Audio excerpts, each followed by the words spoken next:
দলীয় সিদ্ধান্ত অমান্য করে প্রথম ধাপের উপজেলা পরিষদ নির্বাচনে অংশ নেওয়ায় সিলেট বিভাগে ৯ জনকে বহিষ্কার করেছে বিএনপি।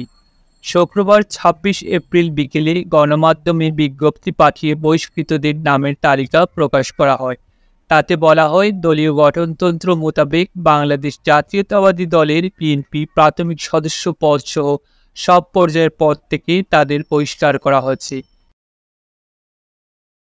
বিএনপি সূত্র জানিয়েছে, যাদের বহিষ্কার করা হয়েছে তারা উপজেলা পরিষদের চেয়ারম্যান, ভাইস চেয়ারম্যান ও মহিলা ভাইস চেয়ারম্যান পদে প্রার্থী হয়েছেন। দলের সর্বোচ্চ নীতি নির্ধারণী পর্ষদ স্থায়ী কমিটির বৈঠকে উপজেলা নির্বাচন বর্জনের সিদ্ধান্তের পর তাদের নির্বাচন থেকে ফেরানোর নানা চেষ্টা করা হয়। এ লক্ষ্যে প্রার্থীদের কাছে স্থায়ী কমিটির সিদ্ধান্তের একটি চিঠিও পাঠানো হয়।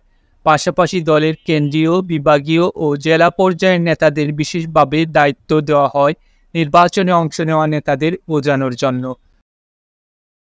সব উপেক্ষা করেই বিপুল সংখ্যক সাবেক ও বর্তমান নেতা নির্বাচনে নেমেছেন। এরই প্রেক্ষিতে বিদ্রোহী নেতাদের বিরুদ্ধে সাংগঠনিক ব্যবস্থা নেওয়ার কথা জানায় বিএনপি।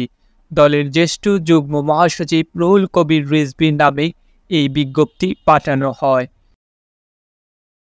সিলেট বিভাগে বহিষ্কৃতরা হলেন সিলেটের বিশ্বনাথ উপজেলা পরিষদ নির্বাচনে চেয়ারম্যান পদপ্রার্থী যুক্তরাজ্য বিএনপির সহ সাংগঠনিক সম্পাদক শেবুল মিয়া, বিশ্বনাথ উপজেলা বিএনপির সাবেক আহ্বায়ক গৌস খান, মহিলা ভাইস চেয়ারম্যান পদপ্রার্থী উপজেলা বিএনপির মহিলা বিষয়ক সম্পাদক স্বপ্না শাহীন বেগম, ভাইস চেয়ারম্যান পদপ্রার্থী খাজাঞ্চি ইউনিয়ন বিএনপির সাংগঠনিক সম্পাদক আব্দুর রব সরকার, উপজেলা স্বেচ্ছাসেবক দলের যুগ্ম সম্পাদক কাউসার খান, সুনামগঞ্জের সাল্লা উপজেলা পরিষদ নির্বাচনে চেয়ারম্যান পদপ্রার্থী উপজেলা বিএনপির সভাপতি গণেন্দ্র চন্দ্র দাস, দিরাই উপজেলা পরিষদ নির্বাচনে চেয়ারম্যান পদপ্রার্থী উপজেলা বিএনপির সাংগঠনিক সম্পাদক গোলাপ মিয়া, মহিলা ভাইস চেয়ারম্যান পদপ্রার্থী সুনামগঞ্জ জেলা মহিলা দলের সহসভাপতি ও উপজেলা বিএনপির মহিলা বিষয়ক সম্পাদক ছবি চৌধুরী, মৌলভীবাজারের বড়লেখা উপজেলা পরিষদ নির্বাচনে চেয়ারম্যান পদপ্রার্থী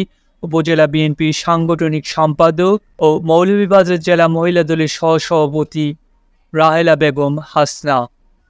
রুহুল কবির রিজভী দলীয় সিদ্ধান্ত অমান্য করে নির্বাচনে অংশ নেওয়াকে অশুভ চক্রের সঙ্গে আঁতাত বলে মন্তব্য করেন।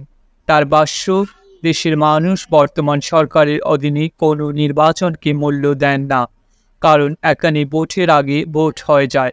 কেউ যদি দলের সিদ্ধান্ত না মানেন, বুঝতে হবে সরকারি দলের কোনো টোপে পড়েছেন।